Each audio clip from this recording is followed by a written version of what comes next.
Welcome to Melachim Bet, chapter 19, perek Yud, where we hear the truly extraordinary story of the miracle of saving Yehuda. So as you may remember, King Sancheriv of Assyria, of Ashur, around where Iraq is now, comes to Jerusalem and he wants to destroy Jerusalem. Remember, at this point, Jerusalem is basically all that's left from the ancient glorious kingdom of Israel. The 10 tribes have already been fully expelled by Sancheriv, and the next stop is Yehuda. And in Yehuda, you have a very righteous king named Chizkiyahu. He destroyed all the Avodah Zarah and turned the hearts of the people towards the service of Hashem. Sancheriv sends a minister of his named Rav Shakeh, a very wicked person. The rabbis say he's a Jew who converted out to Avodah Zarah, and he stands outside the walls of Jerusalem, and he screams to the people of Jerusalem, "Do you really think Hashem is going to save you? Look at all the gods of all the nations that we conquered. Were they able to save anyone? No, they weren't. And so we are going to be the ones to destroy Jerusalem," and he's very intimidating.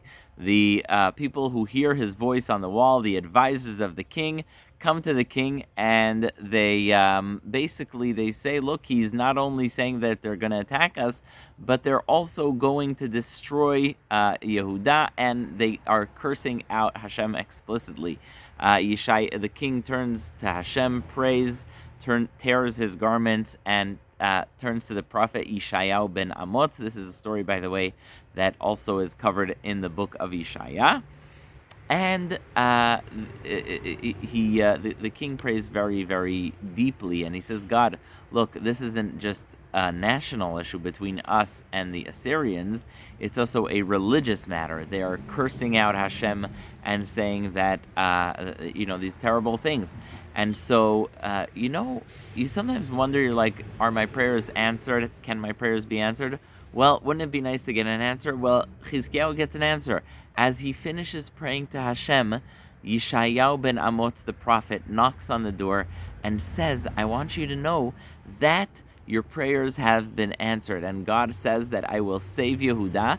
And I want you to know that indeed this is personal, because they didn't just come to war, but basically it's a religious war. They cursed out Hashem, and they said that they are going to destroy the Jews as representatives of Hashem, the God of Israel. And so Yeshayahu tells him, don't worry, I will destroy Ashur in a phenomenal way. And what happens is, first, Rav Shakeh gets some personal news that he has to leave. Then he sends a letter to Chizkiyahu again saying, be careful, I know I had to leave for a moment, but you guys are not off the hook, and things are going to get really bad for you. Sounds like a nice guy, right? No, not really. And so he basically says, I'll be back. So Rav Shakeh, the emissary of the king of Assyria, of Sancheriv, is like, okay, I gotta go because there's something I have to take care of, because it sounds like something's going on with our army, but I'll be back. He goes to Lachish, where he understands that his king has been last time, no WhatsApp or any way to communicate. So he goes there, and he sees that the Assyrian army is not there. He hears that the king, Sancheriv, went to fight against Cush, and he says, okay, remember Cush, Hoduvad Cush in the book of Esther? Anyhow, the Assyrian army goes to Cush, and he sends a messenger to Chizkiah saying, wait, you Jews are not off the hook. Anyhow, eventually King Sancheriv comes back. They go to sleep at night, and it's an amazing thing that's described. 185,000 soldiers of Sancheriv do not wake up in the morning. How terrifying is that? Well, if you're a Jew living in Jerusalem, it's not terrifying, because they were coming to destroy you. So 185,000 soldiers of Sancheriv don't wake up in the morning. Interestingly, there are archaeological and historical records of this, where Sancheriv comes back to Assyria, and basically he's a losing man, but he doesn't say why. But the Navi says 185,000 of his folks didn't wake up, and he goes back to Assyria, and the Jews have been delivered. So again, we started off the chapter with Chizkiah devastated by the defamatory and anti-Hashem message of Rav Shakeh, the convert who converted out of Judaism. You have the news coming to Rav Shakeh where he comes and he has to go quickly and leave the siege that he's setting to Jerusalem. Then you have the soldiers of Assyria having to go to Cush.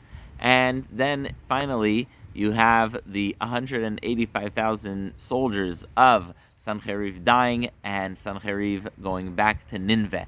Now, sad ending for Sancheriv himself. This mighty man who expelled so many nations and defeated so many countries goes back, and while he's bowing down to Avodah Zarah, Beit Nisroch, in the Avodah Zarah house of Nisroch, which is what he worshipped, his two sons stab him to death in Nineveh. He's in Nineveh, and they run away to Ararat, and that is the end of the intimidating kingdom of Sancheriv, which scared the world. Thank you so much for listening, and I will see you in next perek.